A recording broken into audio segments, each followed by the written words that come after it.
Good morning, class 6 students. So, students, we are continuing our third chapter of science, fiber to fabric, and this is we have completed two parts of this chapter, and this is the third part. Okay, so this is the third part. In previous part, we have learned about cotton के बारे में हम लोगों ने brief में पढ़ा था, जो कि प्लांट फाइबर है. अब हम लोग जूट के बारे में पढ़ते हैं. So students, jute is known as golden fibre, right. Jute जो है उसको पूरे दुनिया में जैसे सोना कहा जाता है ना, उससे से जूट को भी जो है गोल्डन फाइबर कहा जाता है.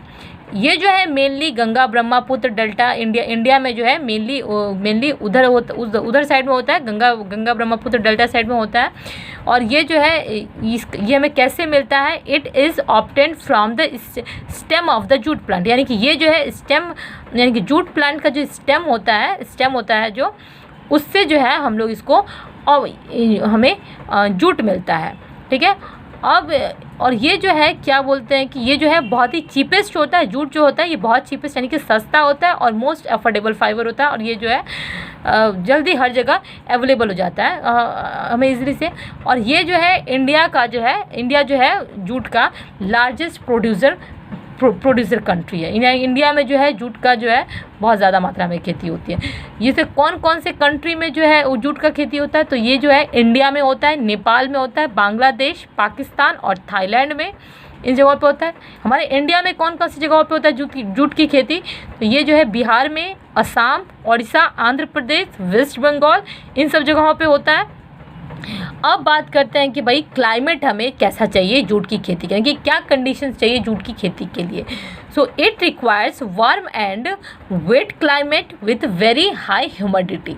यानी कि इसे जो है वार्म यानी कि गर्म और रेनी सीजन. जो वेट क्लाइमेट का क्या हुआ, मतलब कि जो रेन फॉरेस्ट क्लाइमेट होता है, ऐसा इनको गर्म और रेन फॉरेस्ट जो क्लाइमेट होता है ऐसा इनको क्लाइमेट चाहिए ग्रो करने के लिए, करने के लिए. और ह्यूमिडिटी होना चाहिए, यानी कि नमी होना चाहिए बहुत ज़्यादा.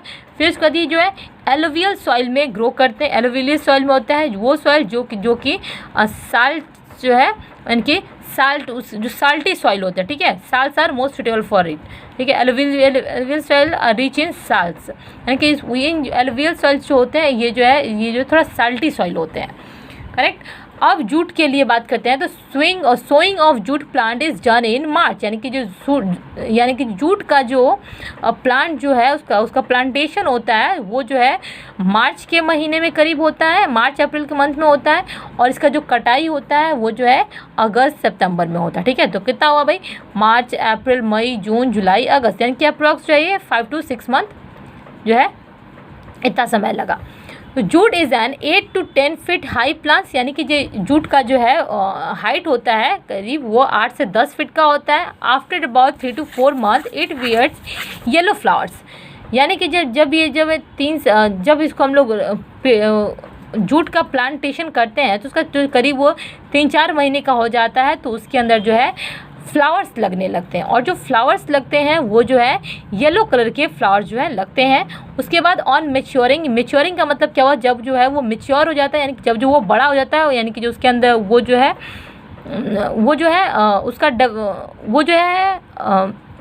जो जब पकने लगता है वो जो पकने लगता है वो जो हमें फल देने लगता है उसको मैच्योरेशन कहते हैं.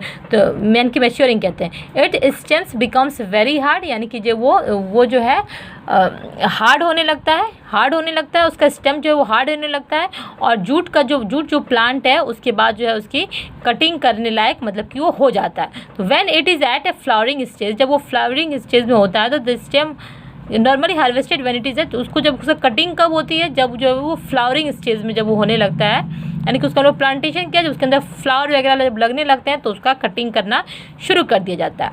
तो और उससे उस वक्त क्या होता है वो मेच्योर हो जाता है इतना कि वो जो हमें जूट दे सके, उससे हमें जूट मिल सके. तो the stem of harvested plants are immersed in water for a few days. The stems rot and fibres are separated by hands. यानी कि इसमें क्या है?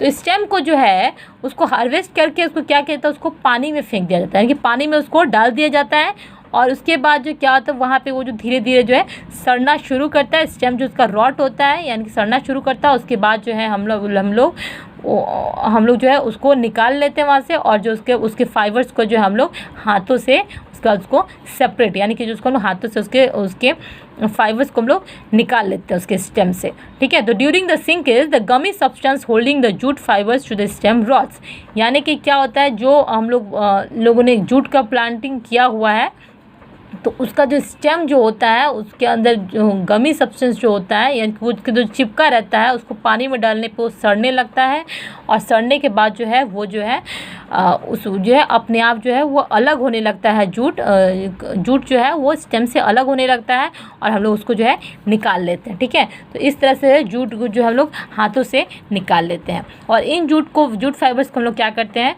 सुखाते हैं, अलाउ करते हैं सूखने के लिए। उसके बाद जो ड्राइड फाइबर्स जो होते हैं यानी कि जो सूखा हुआ जो फाइबर होता है जूट का उसको हम लोग यूज़ करते हैं, किस लिए, एक दूसरे से उसको बांधते हैं, बांध के छोटे छोटे बंडल इसका तैयार करते हैं। उसके बाद उसको मिल्स में भेजा जाता है, मिल में भेजते हैं और वहाँ पे जो है उसका जो भी है क्या चीज़ क्लीनिंग होता है, क्लीन किया जाता है, और वहाँ पे जो है उसका जो भी फाइबर तैयार करना है, यार्न बनाते हैं, फाइबर जो भी तैयार करना है, फैब्रिक बनाना है, वो सब वहाँ पे तैयार होता है। और उसके बाद हम लोग तैयार होता है, ये सारा जो क्या इम्पॉर्टेंट है।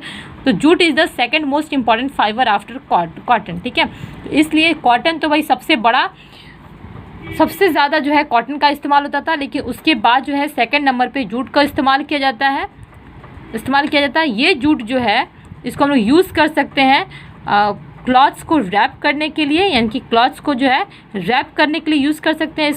हम लोग इसको करते हैं रॉ कॉटन को यूज़ को रैप करने के लिए, कवरअप करने के लिए। उसके बाद फिर इसका मेक सैक यानी कि इसको बोरा वोरा बनाते हैं इसके हेल्प से।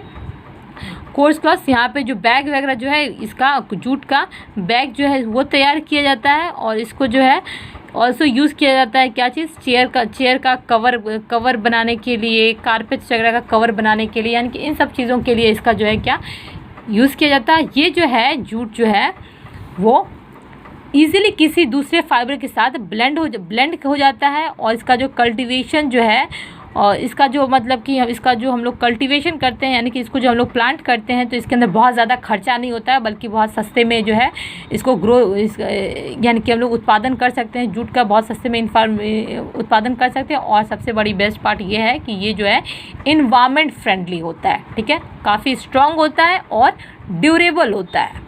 इसको हम लोग यूज़ करते हैं मटेरियल्स को पैकेज करने के, ठीक है, for use as a packaging material, यानी कि हम लोग किसी भी मटेरियल्स को पैक करने के लिए इसका हम लोग इस्तेमाल करते हैं। ओके सो स्टूडेंट्स, अब हम लोग बात करते हैं किसका, कॉयर का।